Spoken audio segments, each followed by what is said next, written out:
Pernah nggak sih kalian ngerasa udah berusaha baik, tapi orang lain malah ngerasa risih atau nggak nyaman sama kalian? Atau mungkin di kantor, kalian pengen kasih masukan ke rekan kerja, tapi yang ada malah berantem. Jujur, hubungan antar manusia itu rumit. Tapi ada satu buku yang ditulis hampir 90 tahun lalu yang sampai sekarang masih jadi kitab suci para CEO, pemimpin dunia, hingga influencer top. Namanya How to Win Friends and Influence People, karya Dale Carnegie. Banyak orang mikir buku ini tentang cara manipulasi orang. Padahal setelah saya baca ulang, ini justru tentang cara menjadi manusia yang lebih tulus. Di video kali ini, kita akan bedah bagian pertama. 3 teknik dasar dalam menghadapi orang. Kalau kalian kuasai 3 poin ini saja, saya jamin kehidupan sosial kalian bakal berubah total. Yuk, kita mulai. Teknik pertama, jangan mengkritik, menghakimi, atau mengeluh. Teknik pertama ini terdengar simpel, tapi jujur, ini yang paling susah dilakuin. Aturannya adalah jangan mengkritik, menghakimi, atau mengeluh. Kenapa? Karena manusia itu makhluk emosional, bukan makhluk logika. Dale Carnegie menceritakan kisah tentang Jugan Crowley, seorang pembunuh bayaran kelas kakap di New York. Pas dia dikepung polisi dan hampir mati, dia nulis surat yang isinya, di balik baju ini ada hati yang lelah, tapi baik hati. Hati yang tidak ingin menyakiti siapapun. Bayangkan, seorang pembunuh saja merasa dirinya nggak bersalah. Apalagi orang-orang di sekitar kita. Kritik itu ibarat merpati pos. Dia akan terbang sejauh mungkin. Tapi akhirnya bakal balik lagi ke kandangnya. Saat kita ngekritik orang, ego mereka bakal langsung naik. Mereka bakal defensif. Dan mereka bakal balik membenci kita. Kritik gak bakal mengubah orang. Yang ada justru ngerusak hubungan. Tips praktis buat kalian. Besok, kalau kalian lihat teman kerja telat atau adik kalian berantakin kamar, jangan langsung disemprot. Coba tarik napas dan tanya, kenapa ya dia ngelakuin itu? Mencoba memahami itu jauh lebih bermanfaat daripada sekadar menghakimi. Seperti kata Carnegie, Tuhan saja tidak menghakimi manusia sampai hari kiamat. Kenapa kita harus? Teknik kedua, beri apresiasi yang jujur dan tulus. Sekarang kita masuk ke teknik kedua, yang menurut saya adalah bahan bakar hubungan manusia. Berikan apresiasi yang jujur dan tulus. Ada satu keinginan yang sangat dalam di setiap manusia. Bahkan setara dengan rasa lapar atau haus. Itu adalah keinginan untuk merasa penting. Charles Schwab, salah satu orang pertama yang digaji $1 juta setahun di Amerika, bilang kalau rahasia suksesnya bukan karena dia pintar teknik baja, tapi karena Dia ahli dalam membangkitkan semangat orang-orang di bawahnya lewat pujian. Poin penting, pujian versus penjilatan. Nah, hati-hati ya. Ada perbedaan besar antara apresiasi dan penjilatan. Penjilatan itu palsu, keluar dari mulut saja, dan tujuannya buat keuntungan pribadi. Orang biasanya tahu kalau kita lagi menjilat. Apresiasi itu tulus, keluar dari hati, dan fokusnya pada kelebihan orang lain yang memang benar adanya. Contoh kasus, coba deh mulai besok kasih pujian yang spesifik ke orang-orang kecil di sekitar kalian. Ke pelayan restoran yang ramah, bilang, "Terima kasih ya, pelayanan kamu bikin hari saya lebih baik." Atau ke teman yang bajunya rapi. "Wah, pilihan warna baju kamu keren banget hari ini." Kalian bakal kaget lihat gimana wajah mereka langsung bercahaya. Satu kalimat tulus dari kalian bisa diingat orang itu selama bertahun-tahun. Bahkan setelah kalian lupa pernah ngomong gitu. Teknik ketiga, bangkitkan minat yang besar pada orang lain. Teknik terakhir di bagian pertama ini adalah kunci dari segala bentuk persuasi. Bangkitkan minat yang besar pada diri orang lain. Saya punya pertanyaan buat kalian. Kalau kalian mau pergi memancing, kalian bakal kasih umpan apa? Apakah kalian kasih coklat atau stroberi karena kalian suka itu? Enggak kan? Kalian kasih cacing karena itu yang ikan mau. Anehnya, dalam pergaulan, kita sering banget kasih stroberi. Kita sibuk ngomongin apa yang kita mau, apa yang kita butuhin, dan apa yang kita banggain. Padahal, orang lain gak peduli sama itu. Mereka cuman peduli sama apa yang mereka mau. Cara mempraktikannya. Kalau kalian pengen bos kalian kasih izin libur, jangan bilang, "Pak, saya butuh libur karena saya capek." Itu kebutuhan kalian. Coba ubah jadi, "Pak, kalau saya ambil cuti 3 hari ini, saya bisa balik lagi dengan energi penuh buat nyelesain proyek besar bulan depan lebih cepat." Gimana menurut Bapak?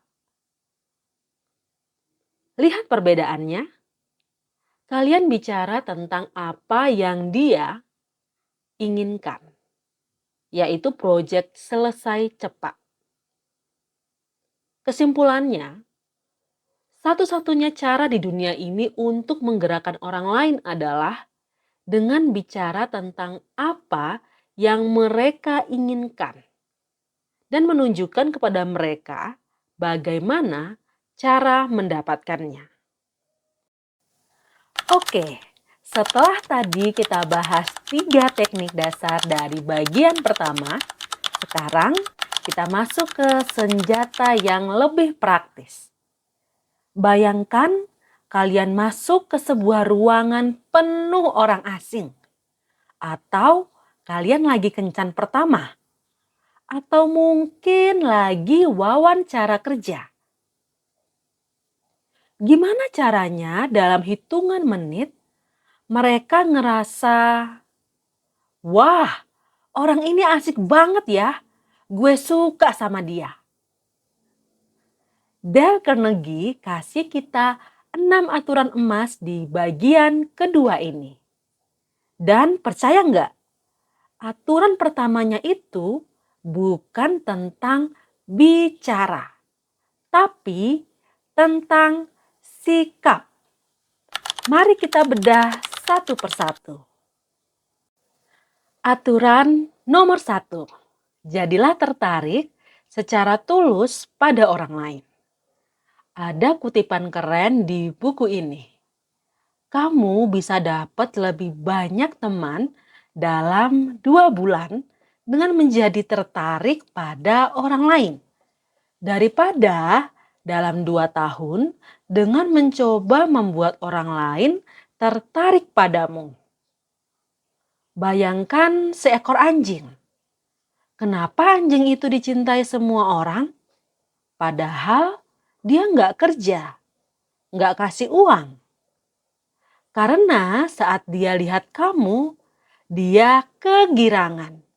Dia tulus tertarik sama kehadiran kamu. Pas ngobrol, jangan sibuk mikir, kapan giliran gue pamer? Tapi tanya hal-hal yang mereka banggakan.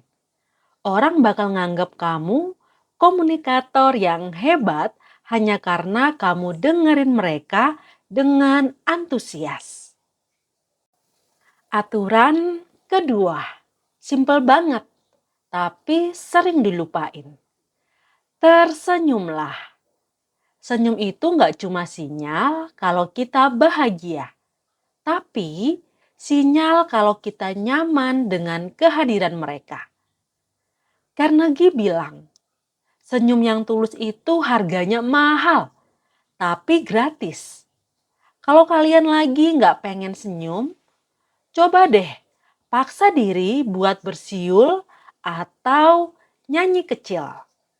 Tubuh kita bakal nipu otak buat ngerasa lebih baik. Aturan ketiga, ingatlah bahwa nama seseorang adalah suara paling manis di telinga mereka. Kalian pernah nggak ketemu orang? Dia lupa nama kalian. Tapi dia panggil, bro, atau kak. Rasanya agak kurang spesial kan? Jim Farley yang bantu Franklin Roosevelt jadi presiden punya rahasia. Dia ingat nama 50.000 orang. Caranya, setiap ketemu orang baru, dia tulis namanya, hobinya, dan detail kecil tentang mereka. Kalau kalian susah ingat nama, pas kenalan, ulangi namanya di dalam obrolan. Contoh, oh namanya Budi ya? Kerja di mana, Bud? Pengulangan ini bakal nempel di otak kalian. Aturan keempat, jadilah pendengar yang baik. Dorong orang lain untuk bicara tentang diri mereka. Banyak orang mikir kalau pinter ngomong itu adalah kunci sukses sosial. Salah besar. Carnegie cerita dia pernah ngobrol sama ahli botani di sebuah pesta. Carnegie cuma dengerin dan sesekali tanya. Di akhir pesta, si ahli botani bilang ke tuan rumah kalau Carnegie adalah pembicara yang sangat menarik. Padahal Carnegie hampir gak ngomong apa-apa. Dengerin bukan cuman diam, tapi kasih respon. Wah, terus gimana ceritanya? Atau, kok bisa gitu? Itu namanya active listening. Aturan kelima, bicaralah sesuai dengan minat orang lain. Ini mirip sama teknik umpan pancing di bagian pertama tadi. Kalau kalian tahu lawan bicara kalian suka main game, jangan paksa bahas politik. Bahas gamenya. Theodore Roosevelt selalu baca buku tentang topik yang disukai tamunya semalam sebelum mereka bertemu. Kenapa? Biar nyambung. Pas kita bahas hobi mereka, mereka bakal ngerasa kita satu frekuensi. Dan yang terakhir, aturan keenam yang paling krusial. Buatlah orang lain merasa penting dan lakukan dengan tulus.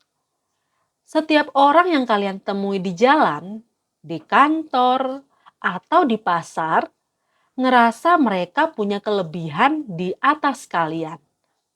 Akui itu.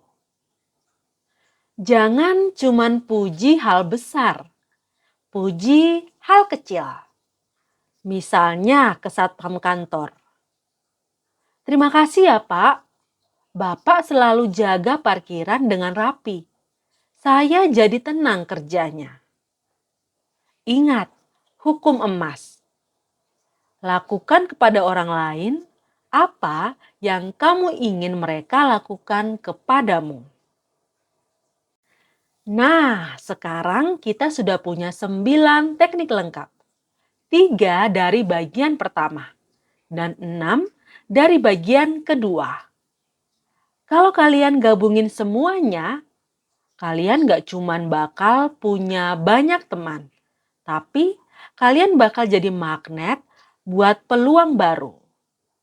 Hidup itu bukan soal seberapa pintar kita, tapi seberapa besar dampak positif yang kita kasih ke orang lain lewat komunikasi. Oke, kita sudah bahas cara menghadapi orang dan cara bikin mereka suka sama kita. Tapi gimana kalau kita beda pendapat? Gimana kalau kita pengen orang lain setuju sama ide kita tanpa harus berdebat kusir?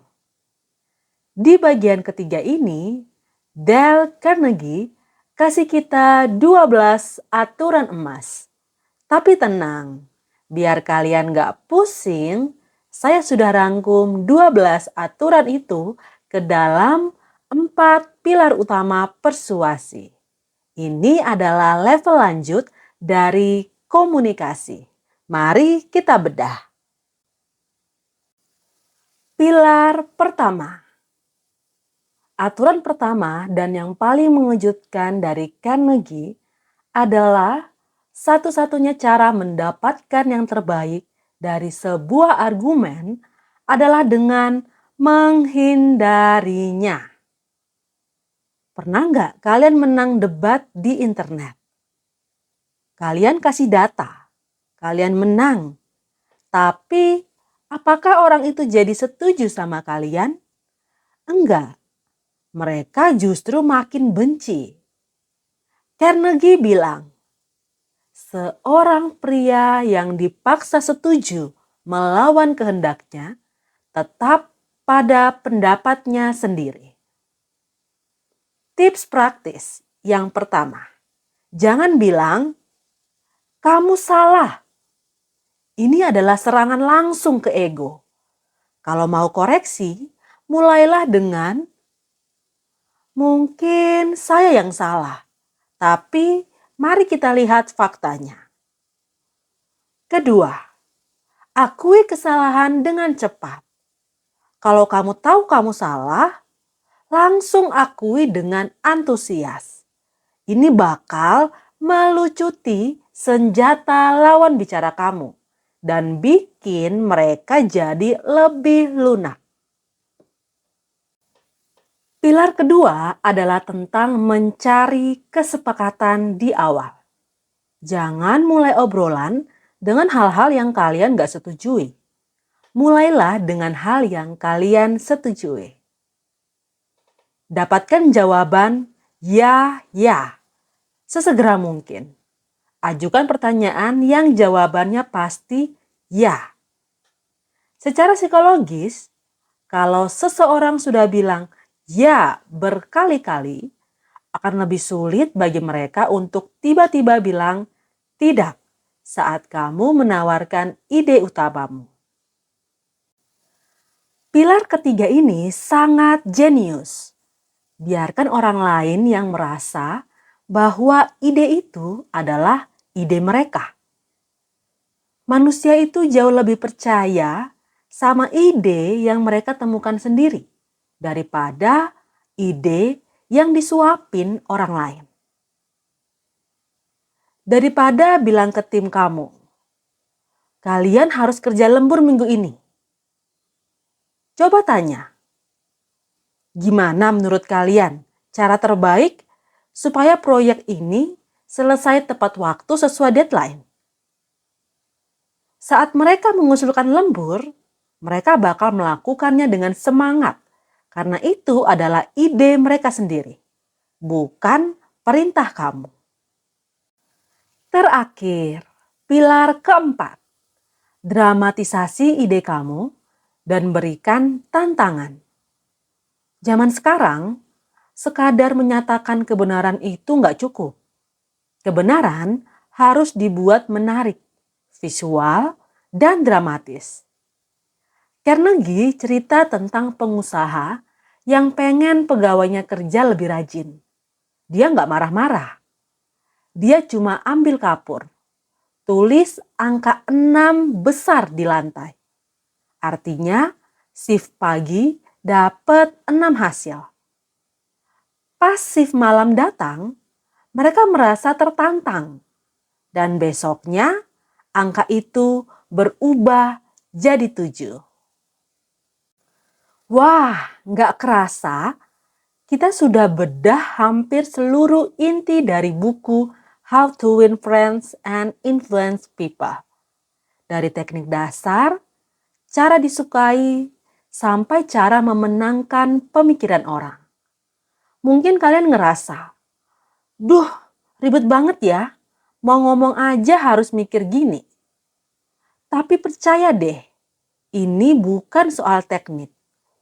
Ini soal merubah karakter kita dari yang egois menjadi orang yang lebih peduli sama perasaan orang lain. Yeay, kita sudah sampai di bagian terakhir.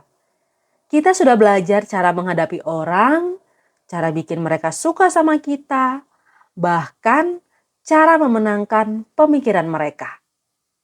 Tapi gimana kalau posisi kalian adalah seorang pemimpin, orang tua, kakak kelas, atau bos di kantor?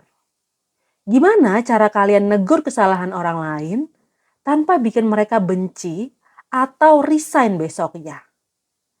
Dale Carnegie punya 9 aturan emas untuk pemimpin. Dan di bagian ini kita akan ringkas jadi strategi kepemimpinan yang paling manusiawi. Aturan pertama bagi pemimpin. Mulailah dengan pujian dan apresiasi yang tulus. Ibarat dokter gigi yang kasih suntikan bius sebelum mulai cabut gigi.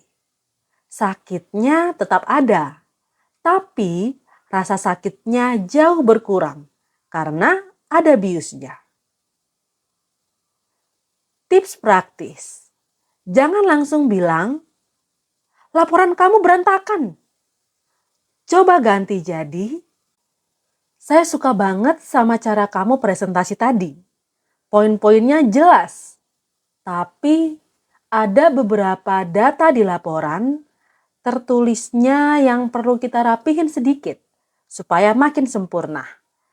Bisa tolong dicek lagi? Aturan berikutnya.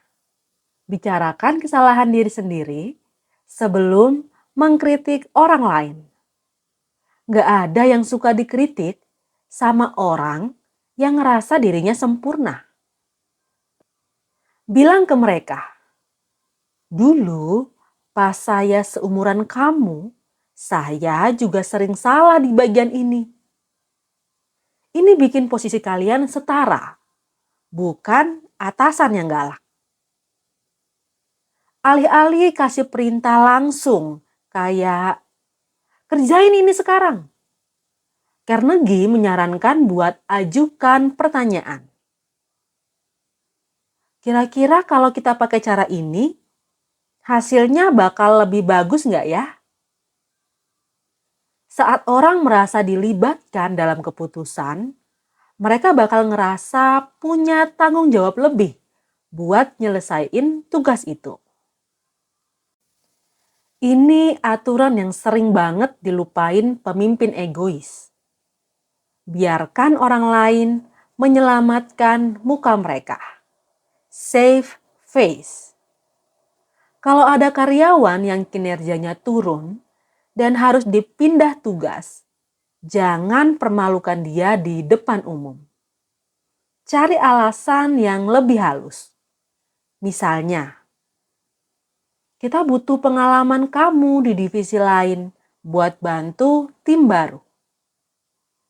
The power of encouragement. Gunakan dorongan. Bikin kesalahan itu kelihatan mudah buat diperbaiki. Kalau kalian bilang ke seseorang, kamu gak punya bakat di sini. Kalian baru saja mematikan semangat mereka. Tapi kalau kalian bilang, kamu punya potensi, tinggal asah sedikit lagi tekniknya. Mereka bakal berusaha mati-matian buat buktiin kalau omongan kalian benar. Aturan terakhir. Aturan ini favorit saya. Berikan orang lain reputasi yang baik untuk mereka jaga. Kalau kalian punya asisten yang mulai malas, jangan panggil dia pemalas. Bilang gini, saya selalu kagum sama ketelitian kamu selama ini. Kamu salah satu orang paling rapi yang pernah saya kenal. Si asisten bakal mikir, waduh, saya sudah dikenal rapi. Saya nggak boleh ngecewain reputasi itu. Manusia cenderung bertindak sesuai dengan label positif yang kita kasih ke mereka. Nggak terasa, kita sudah bedah total buku How to Win Friends and Influence People. Kalau kita tarik garis merah dari menit pertama video ini sampai sekarang, intinya cuma satu. Kurangi fokus ke aku dan mulai fokus ke kamu. Buku ini bukan tentang cara nipu orang atau jadi penjilat. Buku ini tentang melatih otot empati kita. Komunikasi yang efektif adalah saat kita bisa keluar dari tempurung ego kita dan melihat dunia dari mata orang lain. Kalau kalian praktekin 10% aja dari isi buku ini, saya jamin kualitas hubungan kalian, baik sama pasangan, orang tua, maupun rekan kerja, bakal naik level.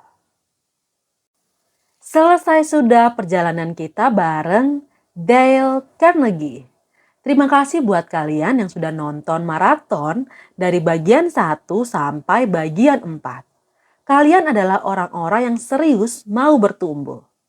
Tapi perjalanan kita belum berhenti di sini. Setelah kita belajar cara berurusan dengan orang lain, di video berikutnya kita bakal belajar cara berurusan dengan diri sendiri. Kita akan bedah buku yang gak kalah legendaris, yang bakal ngerubah cara kalian mikir tentang kebiasaan kecil yang bisa berujung hasil besar. Ya, kita akan bahas Atomic Habits, karya James Clear. Jadi, pastikan kalian sudah nyalain lonceng notifikasinya supaya nggak ketinggalan pas videonya rilis. Jangan lupa like kalau video ini bermanfaat dan share ke teman kalian yang paling butuh ilmu ini. Sekian dari dunia audiobuku. Terima kasih sudah menonton dan sampai jumpa di bedah buku Atomic Habits.